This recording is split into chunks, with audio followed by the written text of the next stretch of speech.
বিসমিল্লাহ আলহামদুলিল্লাহ ওয়াসসালাতু ওয়াসসালামু আলা রাসূলিল্লাহ ওয়া আলা আলিহি আসহাবিহি আজমাইন। ইয়া আইয়ুহাল্লাযীনা আমানুত্তাকুল্লাহা হাক্কা তুকাতিহি ওয়া তামুতুন্না ইল্লা আনতুম মুসলিমুন। সবার প্রথমে আমি মহান রব্বুল আলামিনের শুকরিয়া জ্ঞাপন করছি যে তিনি আজকে আমাদেরকে এখানে উপস্থিত মানে যিনি আমাদের সৃষ্টিকর্তা পালনকর্তা আজকে আমাদের এখানে উপস্থিত হওয়ার তৌফিক দিয়েছেন। সবাই বলি আলহামদুলিল্লাহ। অতঃপর অসংখ্য দরুদ ও সালাম বর্ষিত হোক আমাদের প্রিয় নবী মুহাম্মদ সাল্লাল্লাহু আলাইহি সাল্লামের উপর। সবাই বলি সাল্লাল্লাহু আলাইহি সাল্লাম। আজকে আমি আপনাদের সামনে যে বিষয় নিয়ে কথা বলতে যাব, জাস্ট কিছু কথা সংক্ষিপ্ত সারে বলতে চাইছি, সেটা হচ্ছে হাদিস নিয়ে। এর আগে আমাদের অনেক শেখ এসেছিলেন, তারা আপনাদের সামনে অনেক কথা বলেছেন। তো আজকে আমি হাদিস সংক্রান্ত কয়েকটা কথা বলতে চাইছি, চেষ্টা করব সহিহ সম্বন্ধ কিছু কথা বলার। ওয়া মা তৌফিকি ইল্লা বিল্লাহ। হাদিস কি? আমাদের ইসলামী শরীয়তের দ্বিতীয় উৎস হলো হাদিস।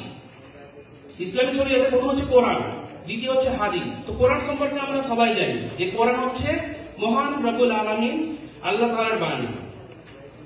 তিনি ওহীর মাধ্যমে কোরআনকে নাযিল করেছেন। হাদিসটা কি? হাদিসটাও ওহী, কিন্তু ওহীটা এত সহজ সরল যে মানুষ হাদিসের মতো দ্বিতীয় কথা বানাতে পারে। অর্থাৎ হাদিসকে তিনি কোরআনের মতো মৌজেজ বানাননি।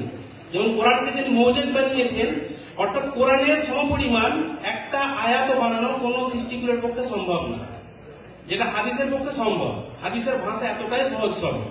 তো সেই কারণে আমরা কোরআনের মধ্যে জাল কোরআন দেখতে পাই না, কিন্তু হাদিসে আমরা জাল হাদিস দেখতে পাই। তো আমাদের মধ্যে এই হাদিস নিয়ে অনেক রকম বিভ্রান্তি রয়েছে। অনেকে হাদিস মানতে চান না, তার কারণ বলে হাদিসের কোনো সহিহ দলিল নেই। অনেক হাদিস অনেক পরে ওর সংকলন চালু হয়েছিল, কোরআনের মধ্যে কোনো ওহী আসেনি। কিন্তু হাদিসে যদি আমরা ব্যাখ্যা করতে যাই, তাহলে হাদিসের প্রথম ব্যাখ্যা হচ্ছে হাদিস হচ্ছে একটি আরবি শব্দ, যার অর্থ হচ্ছে কথা, বাণী, উপদেশ, আদেশ, নিষেধ। অর্থাৎ যদি শরীয়তের ভাষায় হাদিস কি বলতে চাই, তো আমাদের বলতে হবে হাদিস হচ্ছে নবী সাল্লাল্লাহু আলাইহি সাল্লামের কথা, বাণী, আদেশ, নিষেধ এবং তার মনোসম্মতিকে হাদিস বলে।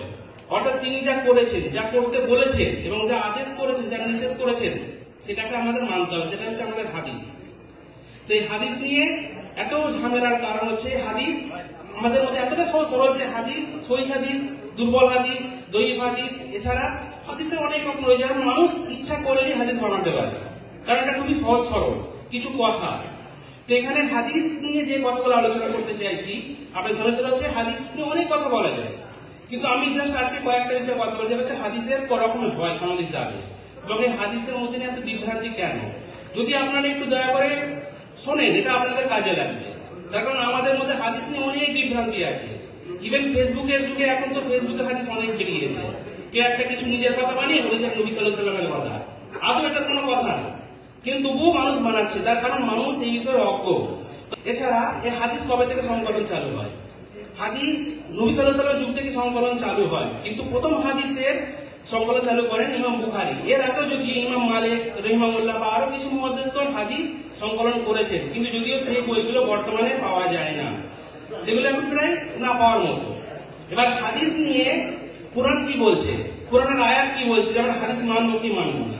এই নিয়ে কোরআনের প্রথম আয়াত যেমন যেটা হচ্ছে, কোরআনের আয়াত বলছে আতাকুমুর রাসূলু ফামযুহু ওয়া মা নাহাকুম আনহু ফান্তাহু।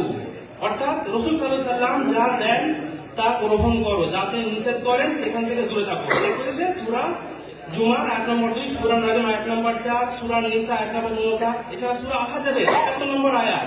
সমস্ত আয়াতগুলোতে কথা পরিভাষা একই। আল্লাহ যা বলছেন তা শোনো এবং রাসূল যা বলছেন সেগুলো গ্রহণ করো। তো কোরআনের এছাড়া অনেক আয়াত রয়েছে যেগুলোতে হাদিস মানা নিয়ে বলা হয়েছে। এছাড়া হাদিসে কিছু উল্লেখ রয়েছে যে আমরা হাদিস কেন মানব। যেমন প্রথমে হাদিস রয়েছে ইবনে মাজাহ, যেখানে আল্লাহ রাসূল সাল্লাল্লাহু আলাইহি ওয়াসাল্লাম বলছেন ইদা আমারতু বিশাইইন ফাখযুহু ওয়া ইদা আনা আইতুকুম ফান্তাহু। অর্থাৎ আমি রাসূল যা আদেশ করছি তা মানো, গ্রহণ করো, এবং যা নিষেধ করছি তা বর্জন করো। এই একই প্রকারের হাদিসের কথা বিভিন্ন হাদিসে পাওয়া যায়, যেমন হচ্ছে সহিহ বুখারীর 7288 নম্বর হাদিস, মুসলিমের 1377 ও তিরমিজির 2679 নম্বর হাদিস। এই প্রত্যেকটা হাদিসের কথা একই, যে আল্লাহ সুবহানাহু ওয়া তাআলা যেটা বলছেন সেটা মানো এবং রাসূলের আনুগত্য করো। তো এখানে আমরা কোরআন থেকে দেখতে পেলাম যে কোরআনে আল্লাহ তাআলা বলছেন যে আমার এবং আমার আমার রাসূলের আনুগত্য করো। এছাড়া হাদিসের কিছু উদ্ধৃতি দিলাম যেখান থেকে আল্লাহ সুবহানাহু ওয়া তাআলা কথা, যেটা আমাদের নবী সাল্লাল্লাহু আলাইহি ওয়াসাল্লাম বলছেন যে এখানে তোমরা আল্লাহকে মানো এবং আমি যা বলছি, যা নিষেধ করছি সেটা মেনে চলো। অর্থাৎ আমাদের হাদিস কোরআন দুটোই মানতে হবে, কারণ আমরা হাদিসকে কোরআনকে তখনই আমরা পরিপূর্ণ বুঝতে পারবো যখন আমরা হাদিসকে মানবো। তার কারণ মুহাদ্দিসগণ বলেন কোরআন হচ্ছে, এই হাদিস হচ্ছে কোরআনের সহজ ব্যাখ্যা। অর্থাৎ কোরআনের মধ্যে 5 ওয়াক্ত নামাজের কথা নেই, নামাজের কথা আছে, কিন্তু 5 ওয়াক্ত নামাজের কথা কি করে পড়তে হবে, কখন সালাতের রুকুতে যাব, কখন সিজদা যাব, এই জিনিসগুলো আমরা হাদিস পড়লেই জানতে পারি। কোরআন থেকে আপনারা কেউ এখানে বলতে পারবেন না, যারা অনেকে কোরআন হাফেজ আছে, আলেম রয়েছেন, কোরআন এই জিনিসগুলোর ব্যাখ্যা মানে পুরোপুরি দেওয়া নেই। কোরআনে শুধুমাত্র মেন যে পয়েন্ট, মেন যে টপিক, সেই জিনিসগুলো দেওয়া আছে। এর ব্যাখ্যা পেতে গেলে আমাদেরকে হাদিস জানতে হবে। এর জন্য হাদিসের গুরুত্ব এতটা। নামাজ কখন নামাজ হবে, নামাজের তরিকাটা কি, সেটা কোরআনে বলা নেই। সেটা একমাত্র আমরা জানতে পারবো যখন আমরা হাদিস পড়বো, হাদিস জানবো। অর্থাৎ কেউ যদি মনে করে আমরা শুধু কোরআন মানবো, যেহেতু হাদিসটা নবী সাল্লাল্লাহু আলাইহি ওয়াসাল্লামের অনেক পরে চালু হয় সংকলন করা, তাহলে ভাই আপনি দিনের পথে নেই। কারণ এখানে কোরআনের আয়াত এবং হাদিসে স্পষ্টভাবে বলা আছে যে আপনি তখনই একজন প্রকৃত মুসলিম হতে পারবেন যখন আপনি আল্লাহকে মানার সাথে সাথে হাদিসকে মানবেন, এবং হাদিসে যেটা বলা হয়েছে, নিষেধ করা হয়েছে, আপনি সেগুলো মানবেন, তখনই করতে পারবেন। এছাড়া এখানে নবী সাল্লাল্লাহু আলাইহি ওয়াসাল্লাম আরেকটা কথা বলছেন যে তারাকতু ফিকুম আমরাইনি লান তাদিলুম্মা তামাসসাকতুম বিহিমা কিতাবুল্লাহ ওয়া সুন্নাতুন নবী। মুওয়াত্তা মালিকের হাদিস, আলবানী রাহিমাহুল্লাহ এটাকে হাসান বলেছেন। অর্থাৎ নবী সাল্লাল্লাহু আলাইহি ওয়াসাল্লাম বলছেন তোমরা ততদিন পথভ্রষ্ট হবে না যতদিন আমার রেখে যাওয়া দুটো কিতাবকে তোমরা ভালো করে গ্রহণ করতে পারবে এবং যতদিন আঁকড়ে ধরে থাকবে। কি কি সেটা? একটা হচ্ছে কোরআন, আল কোরআন, আর একটা হচ্ছে নবী সাল্লাল্লাহু আলাইহি ওয়াসাল্লামের হাদিস। অর্থাৎ আমরা জানতে পারবেন যে হাদিসকে আমাদের মানতে হবে। কিন্তু এই হাদিস নিয়ে এত বিভ্রান্তি কেন? আমাদের মাঝে কোরআন নিয়ে কোনো বিভ্রান্তি নেই, আমরা জাল কোরআন দেখতে পাই না, কিন্তু হাদিসে কোনো কিছু বলে এটা দুর্বল হাদিস মানা যাবে, এটা জাল হাদিস মানা যাবে না। কারণটা কি? এই নিয়ে সর্বপ্রথম ইমাম বুখারী হাদিস সংকলন চালু করে। তার আগে যেটা বললাম আরো কিছু মুহাদ্দিসগণ এটা করেছিলেন, ইমাম মালিক রাহিমাহুল্লাহ সহ, কিন্তু সেগুলো বর্তমানে পাওয়া যায় না। তো এরপরে প্রথম যে চালু হয় সেটা হচ্ছে ইমাম বুখারী এই হাদিস সংকলন চালু করেন। তিনি এই হাদিসের কিছু নীতিমালা গ্রহণ করেন হাদিস সহি যাচাই করার জন্য। কিন্তু তার আগে আমরা দেখতে চাইছি যে হাদিস নবী সাল্লাল্লাহু আলাইহি ওয়াসাল্লাম কতজন সাহাবী ছিলেন? প্রায় 1 লক্ষের বেশি সাহাবী ছিলেন। প্রসিদ্ধ সাহাবী কতজন ছিলেন? 10,000। কিন্তু এর মধ্যে হাদিস কতজন বর্ণনা করেছেন?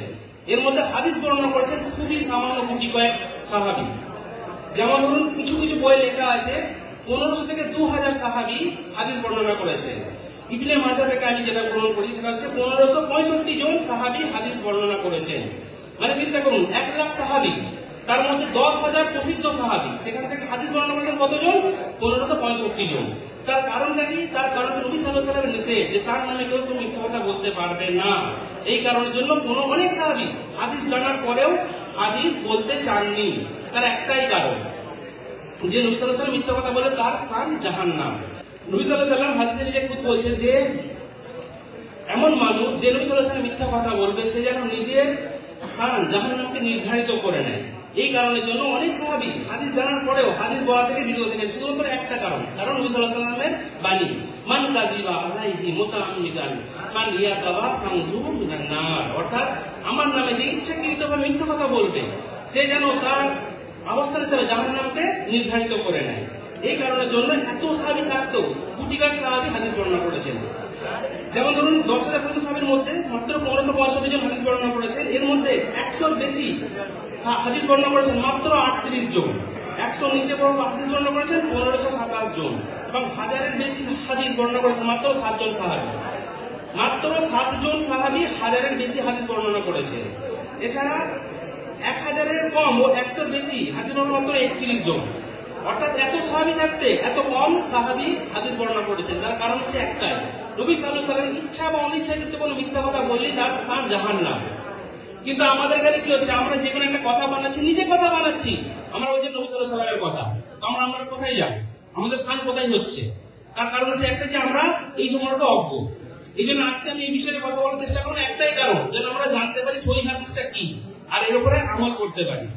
তো এখানে এই হাদিসটা এই এতজন সাহাবী মাত্র বর্ণনা করেছেন। এছাড়া ইমাম বুখারী যখন হাদিস সংকলন করেন তার 5টা নীতিমালা গ্রহণ করেন যেখানে সহিহ হাদিস যাচাই করার জন্য। সেই 5টা নীতিমালা কি সেই বিষয়ে একটু বিস্তারিত আলোচনা করতে চলেছি এখন আপনাদের সামনে। যদি আপনারা একটু দোয়া করে একটু এদিকে মনোযোগ দেন, শুনতে পাবেন। আর যে ভাইরা কথা বলছেন তাদের উদ্দেশ্যে বলছি, আপনারা কথা বলবেন না, নিজে শুনছেন না, অপরকে শুনতে দিচ্ছেন না। আপনারা একটু শান্ত থাকুন। যে ভলান্টিয়ার ভাইরা এখানে আছেন তাদেরকে বলছি তারা একটু শান্ত থাকুন, তারা কথাগুলো শোনার চেষ্টা করুন।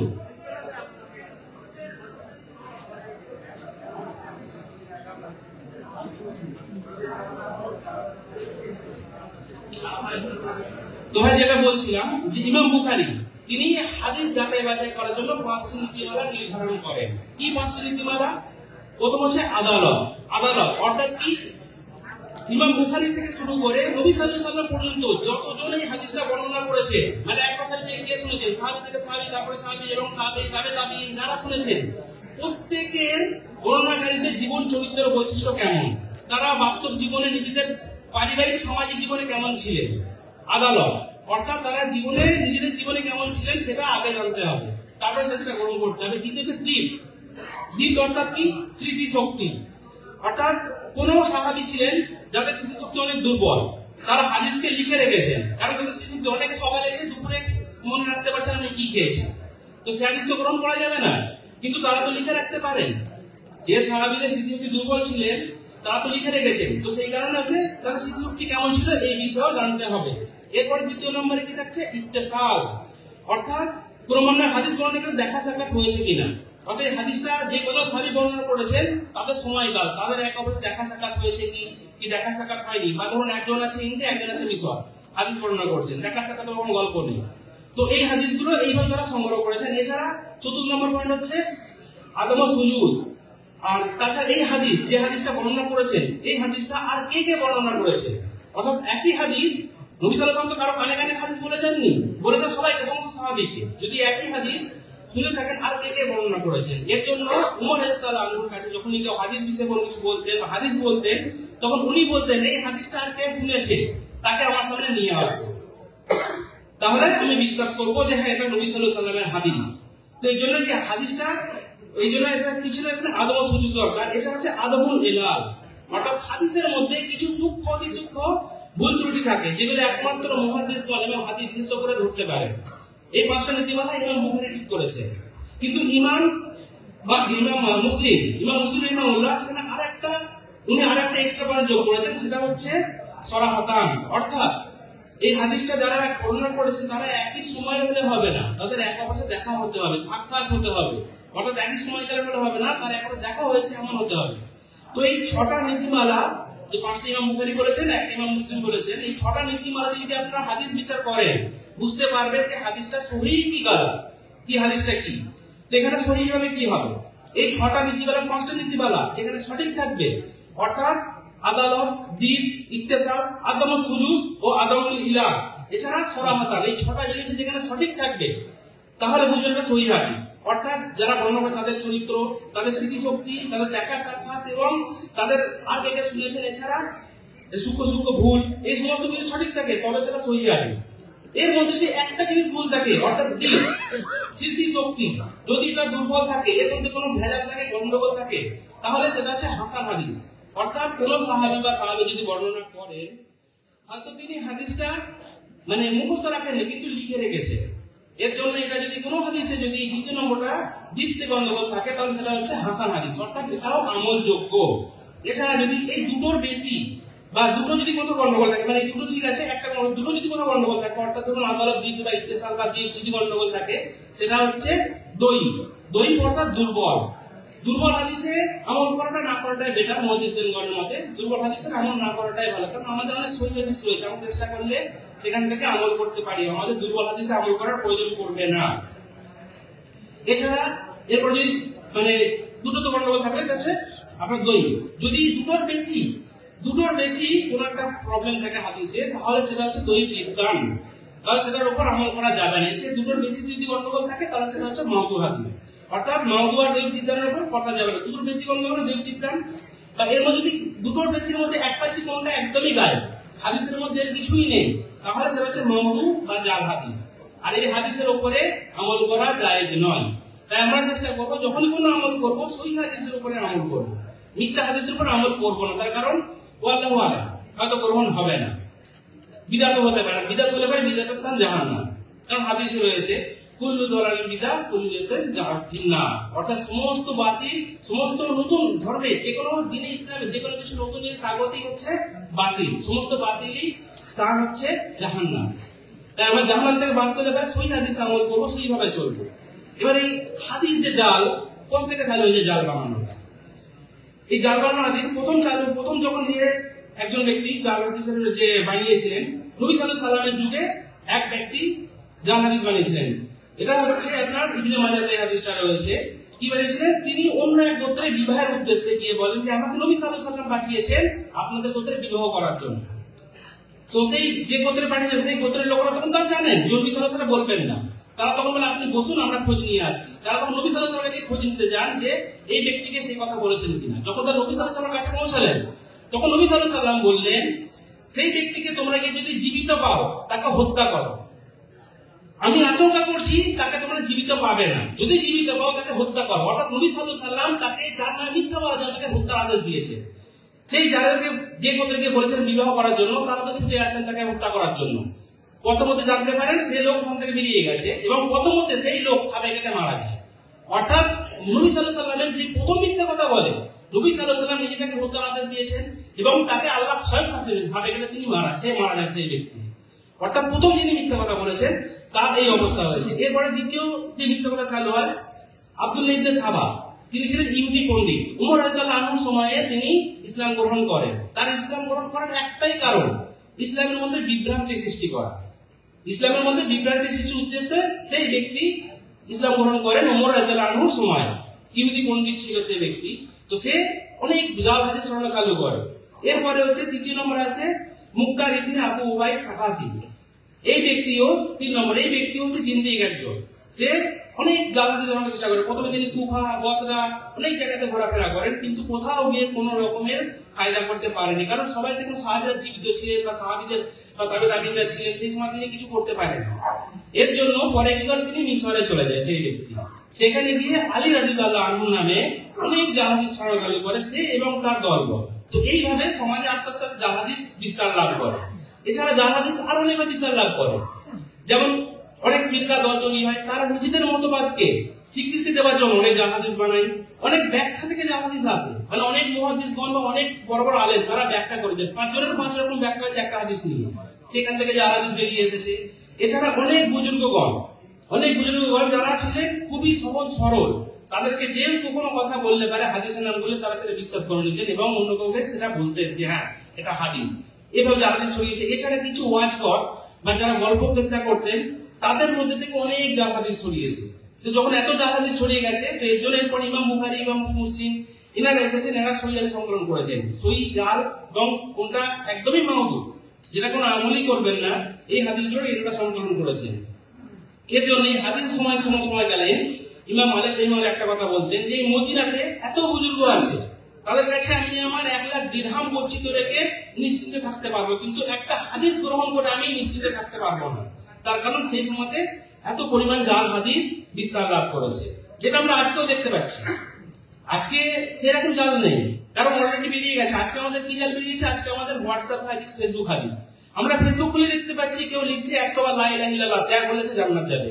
কেউ দেখছে প্রথম রোজার খবর যে দেবে সেটার জন্য আগে 10 বছর, আগামী 10 বছর আগের রোজা চলে আসছে, আগামী 10 বছর আগে, আজকে 25 চলছে, 35 সালের রোজা এই দিন থেকে চালু হবে। মানে সে মনে করছে আমি এটা বলছি নবী সাল্লাল্লাহু আলাইহি ওয়াসাল্লামের হাদিস, যে শেয়ার করবে সে জান্নাত যাবে। ভাই এটা ফেসবুকে হাদিস, এর হাদিসের কোনো দলিল নেই।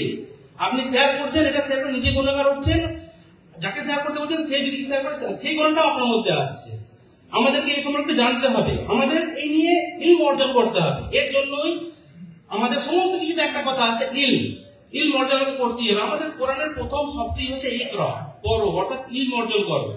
আমরা যে কোনো কথা বলতে গেলে আমাদের ইলম লাগবে, ইলম ছাড়া কথা বলতে পারবো না। আমি এখানে কথা বলছি, আমি সানায়া স্টুডেন্ট একজন, জাস্ট 3 বছর আমি এখানে স্টুডেন্ট হিসেবে আছি।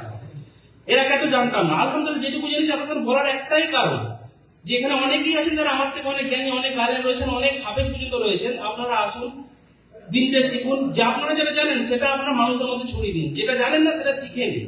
কারণ দিন শিখতে হবে। অবশেষে আমাদের সৌদিতে আমরা এসেছি, এখান থেকে রিয়াল নিয়ে যাচ্ছি ইন্ডিয়াতে বা পাকিস্তানে বা বাংলাদেশে, কিন্তু এই রিয়ালটা আপনার জীবনকালই শেষ হয়ে যাবে। কিন্তু যে ইলম, যে আমল, যে দিনটা শিখবেন সেটা আপনার আখিরাত পর্যন্ত থাকবে। আর সেটাই হচ্ছে আমাদের আসল প্রাপ্য। দুনিয়াটা কিছুদিনের দুনিয়া, কতদিন বাঁচবেন? 60 বছর, 70 বছর, 100 বছর, তারপরে মরে যাবেন। আপনাকে সেইখানে ফিরে যেতে হবে যেখান থেকে আপনি এসেছেন।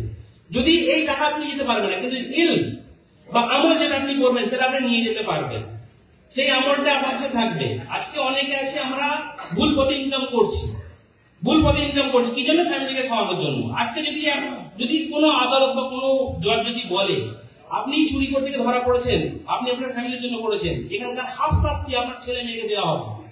আপনার ছেলে মেয়ে রাজি হবে? হবে না। আমার ছেলে মেয়েও রাজি হবে।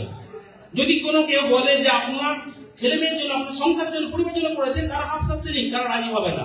তো আপনি কি করে ভাবছেন যে আপনি আজকে বেপথে যাবেন, ভুলভাল কথা বলবেন, ভুল হাদিস বলবেন, যেভাবেই হোক আপনার গুনার ভাগিদারি আপনার পরিবার বা আপনার সন্তান করতে হবে?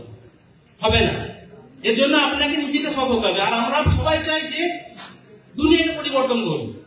দুনিয়াকে পরিবর্তন করতে গেলে আগে আপনাকে পরিবর্তন হতে হবে। আপনি পরিবর্তন হবেন, আপনার পরিবার পরিবর্তন হবে, দুনিয়ার পরিবর্তন হবে। আর আমরা এই যে হাদিস, মানে কেউ দাড়ি টুপি পরে আছে, সামনে আমি কথা বলছি, আপনার সামনে কয়েকটা কথা বললাম, আপনারা সব বিশ্বাস করে নিলেন, এটাই হচ্ছে ভুল জিনিস। আপনারা যাচাই করুন। আমি হাদিস বা কোরআন যেগুলো উদ্ধৃতি দিলাম সেগুলো আপনারা নিজেরা খুঁজলে দেখুন আমি সঠিক বললাম কি ভুল বললাম। ভুল বলে আপনাকে বলুন যে এটা আপনি ভুল বলেছেন, বা আপনি নিজে জানুন, ভুলটা ছড়াতে দেবেন না, তবেই আমরা সঠিক জায়গাতে পৌঁছাতে পারবো। এই কারণের জন্য ইমাম ইবনে সিরিন রাহিমাহুল্লাহ একটা কথা বলতেন, ইন্না হাযাল ইলমা দীনা ফানজুরু আমানতা খুযুনা দীনাকুম, অর্থাৎ ইলম দ্বীনের অংশ। আমি কার কাছ থেকে ইলম গ্রহণ করছি এটা আমাকে আগে দেখতে হবে। আমরা ইলম গ্রহণ করব, আমি হাদিসের কথা বললাম, আপনারা শুনলেন, গ্রহণ করবেন, কিন্তু আপনি কার কাছ থেকে গ্রহণ করছেন সেটা আপনাকে যাচাই করে নিতে হবে। এমন লোকের কাছ থেকে দিন গ্রহণ করবেন না বা ইলম গ্রহণ করবেন না যে লোকের নিজের আকীদা ঠিক নেই। এই হাদিসের ক্ষেত্রে আমরা এই ভুলটা করি। যেমন আমাদের দুদিন পরে আসছে 27শে রমজান, আমরা অনেকে সারা রাত নামাজ পড়বো, কিন্তু ফজরের টাকা আমরা খেয়ে শুয়ে পড়বো। অনেকেই আছে। কোন হাদিসে বলা আছে যে আপনি সারা রাত নামাজ পড়ুন, ফজরের টাকা শুয়ে পড়ুন? আমাদের এটা হচ্ছে আপনার নফল ইবাদত, কিন্তু আপনি নফল করতে গিয়ে আপনি আপনার যে ফরজ ইবাদত সেটা ছেড়ে দিলেন। অর্থাৎ এখানে আপনাদের বাংলাদেশি বক্তা রাহিমাহুল্লাহ, খন্দকার জাহাঙ্গীর রাহিমাহুল্লাহ, আল্লাহ জান্নাত নসিব করুন, উনি একটা কথা বলতেন যে আমাদের সমস্যা হয়ে গেছে একটাই, আমরা যারা ওয়াজ করি, যারা কথা বলি, তারা মানে মেনটাকে ছেড়ে দিয়ে যেটা মুখ্য না গৌণ সেটাকে ধরে দেখি। অর্থাৎ আমরা পাগড়ি নিয়ে লাফালাফি করি, কিন্তু আমাদের গায়ে বস্ত্র নেই। কিন্তু আমরা মাথায় পাগড়ি নিয়ে লাফালাফি করি। ঠিক সেম জিনিস, আমরা যেটা আমাদের ফরজ, ওয়াজিব, কর্তব্য, সেটাকে আমরা ছেড়ে দিচ্ছি, আমরা সুন্নতের জন্য ছুটছি। তাও আবার কি সারা রাত ধরে আমরা নামাজ পড়ছি, ফজরের নামাজ পড়ছি না। ভাই কি করে হবে? আপনাকে তো ফজরটা আগে ফরজটা তো আগে করতে হবে, কারণ ওটা হচ্ছে আপনার উপর ওয়াজিব। তারপরে সুন্নত, আপনি সুযোগ থাকলেন, পারলেন করলেন, না পারলেন করলেন না। এই কারণে 27শে রমজান আসছে, অনেক জাল হাদিস আপনার সামনে ছড়িয়ে আসবে যে রাতে মিষ্টি খাওয়াতে হবে, মিষ্টি খেতে হবে, সারা রাত জাগতে হবে। আপনাদের কাছে আমার একটাই উদ্দেশ্য, এই সমস্ত বিষয় থেকে আপনারা বেঁচে থাকুন, নিজেরা বাঁচুন, নিজের পরিবারকে বাঁচান, এবং এই জাল হাদিসের আমল করবেন না, সহিহ হাদিসের আমল করার চেষ্টা করুন। এখন বর্তমানে ইন্টারনেটের যুগ, এআই এর যুগ, আপনারা নিজেরা বুঝতে পারছেন না, অনেক এআই রয়েছে, আর্টিফিশিয়াল ইন্টেলিজেন্স। আপনারা সেখানে যে কোনো বিষয় নিয়ে কোশ্চেন করবেন, উত্তর পেয়ে যাবেন। ভালো আলেম যারা তাদেরকে জিজ্ঞাসা করুন, সেখান থেকে আপনারা সঠিক দিনটা পেয়ে যাবেন। এর জন্য আপনাদেরকে জাল হাদিসে আমল করার প্রয়োজন নেই। যদি আমল করার প্রয়োজনই মনে করে, এত সহিহ হাদিস রয়েছে, সেগুলো আমল করে আপনি শেষ করতে পারবেন। তার আপনাকে জাল হাদিসের পিছনে কেন যেতে হবে? কোনো প্রয়োজন নেই। হাদিস যাচাই বাছাই করার জন্য আপনাকে একটু হাদিসের জ্ঞান নিতে হবে। এই জন্য আমি আজকে এই ধরনের নিয়ে কথা বলে খুব ভালো হতো, কিন্তু আমি হাদিস নিয়ে কথা বললাম তার একটাই কারণ, দুদিন পরে আমরা এই জাল হাদিসের উপরে আমল করা চালু করব।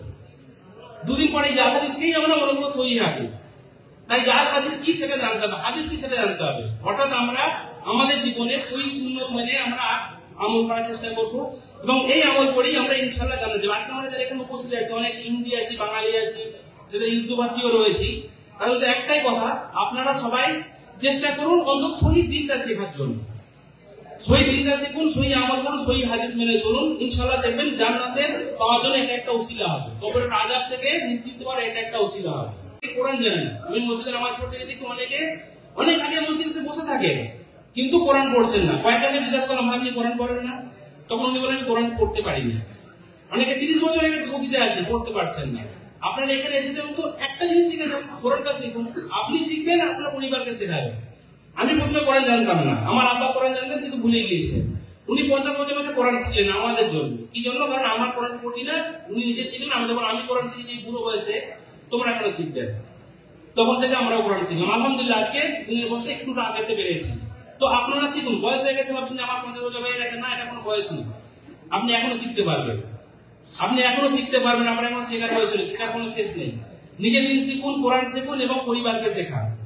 আর এর জন্য আপনার কোনো খরচা হচ্ছে না। আমাদের ইসলামিক সেন্টারে চলে আসুন, ওখান থেকে আপনারা এই জিনিসগুলো পেয়ে যাবেন, এখান থেকে সবই পেয়ে যাবেন। আমি আশা করছি আপনারা ঈদের পরে, এখানে আজকে ঈদের আর কয়েকটা দিন বাকি, 4-5 দিন বাকি আছে, এই যে বক্তব্য সভা হচ্ছে, যে কথা হচ্ছে, ইফতারিতে আপনারা আসছেন, কিন্তু ইফতারি সবাই ঘরে করতে পারতেন, এখানে আসছেন কেন? কি দুটো কথা শুনবেন, জ্ঞানের কথা শুনবেন, জানবেন এবং জানাবেন। এরপরে আপনারা এই সুযোগটা পাবেন না, কিন্তু এই সুযোগটা এই সৌদি সরকার সারা বছরের জন্য করে রেখেছে, ইসলামিক সেন্টার খুলে রেখে দিয়েছে। আপনারা ওখানে আসুন, ওখানে এসে আপনারা ওখানকে দিন শিখুন, যেটা জানেন শুদ্ধ জানেন কিনা সেটা জানেন। গতকালকে আমাদের জিয়া ভাই আলোচনা করেছিলেন কি নিয়ে? একত্ববাদ অর্থাৎ তাওহীদ নিয়ে আলোচনা করেছিলেন। আলহামদুলিল্লাহ, খুব ভালো কথা বলেছিলেন। তাওহীদ আমাদের জানতে হবে। আমরা তাওহীদ নিয়ে আলোচনা শুনেছি, সালাত নিয়ে শুনেছি, অনেক ছোট সূরাগুলো তাফসীর শুনেছি। আজকে আমি হাদিস নিয়ে বললাম, কারণ এইগুলো সম্পৃক্ত হচ্ছে হাদিস। আমরা সবগুলোকে তখনই প্রকৃতপক্ষে আমল করতে হবে যখন আমরা হাদিসটা জানতে পারবো, কারণ হাদিসই হচ্ছে এগুলো সব সহজ ব্যাখ্যা, সমস্ত কিছু ব্যাখ্যা হাদিস থেকে পাবো। তার জন্য হাদিস নিয়ে আলোচনা করলাম। ইনশাআল্লাহ আমি যে কথাটা আপনাদের বললাম, আপনারা চেষ্টা করুন সঠিকভাবে সঠিক দিনকে আপনারা ধরার, সহি হাদিস অনুযায়ী আমল করার। আর ফেসবুক হোয়াটসঅ্যাপে হাদিসে যাবেন না, হাদিস কোনো কিছু বলার আগে যাচাই বাছাই করবেন। আমরা যে কোনো কথাতে নবী সাল্লাল্লাহু আলাইহি ওয়াসাল্লামের নাম লাগিয়ে দিই, করবেন না, এটা ভুল জিনিস। কারণ একটা মিথ্যা কথা বলে আমাকে জাহান্নামে যেতে হতে পারে। তো আমরা আশা করছি আমরা সবাই চেষ্টা করব যেটা সহি হাদিস সেটাকে আমল করা এবং সহি কথা বলা, ভুল কথা বলবো না। অবশ্য আমি একটা কথা বলতে চাই, আমার এক বন্ধু জিজ্ঞাসা করে যদি হাদিস জাল হয়ে থাকে তাহলে আমরা হাদিস কেন বলি না? এটা অনেকের মধ্যে প্রশ্নটা থাকতে পারে যে যদি হাদিসটা জাল হয়ে থাকে আমরা তাকে হাদিস কেন বলি? ভাই, হাদিসের ভাষা, হাদিসটা হচ্ছে আরবি শব্দ, হাদিসের কথাই মানে বাংলা মানি হচ্ছে কথা, কাজ, এই সমস্ত কিছু। তো হাদিসটাকে আমরা হাদিসই বলবো, কারণ সেটা কথা। যেমন ধরুন আমরা এখানে মানুষ রয়েছে, এর মধ্যে 5টা মানুষের মধ্যে একটা খারাপ মানুষ, আমরা যেটাকে মানুষ বলবো না, তাকে তো বলবো মানুষ। যে 5টার মধ্যে একটা খারাপ মানুষ, কিন্তু আমরা মানুষ তো বলছি, সেই কারণে হাদিসকে আমরা হাদিস বলছি, কারণ সেটা নবী সাল্লাল্লাহু আলাইহি ওয়াসাল্লামের সাথে সম্পৃক্ত, যুক্ত করা আছে। কিন্তু যেহেতু হাদিসটা জাল, তার উপর আমরা আমল করবো না। তো এই বলে আমার বক্তব্য শেষ করছি। আশা করছি আপনাদের বোঝাতে পেরেছি, যেটা আমি বোঝানোর চেষ্টা করেছিলাম। বাকি যদি আপনারা আরো ভালো কিছু জানতে চান, আমাদের সেন্টারে আসবেন, আমাদের জন্য শেখ আসবেন, উনি আলোচনা করবেন। এই বলে আমার বক্তব্য শেষ করছি। আসসালামু আলাইকুম ওয়া রাহমাতুল্লাহি ওয়া বারাকাতুহু।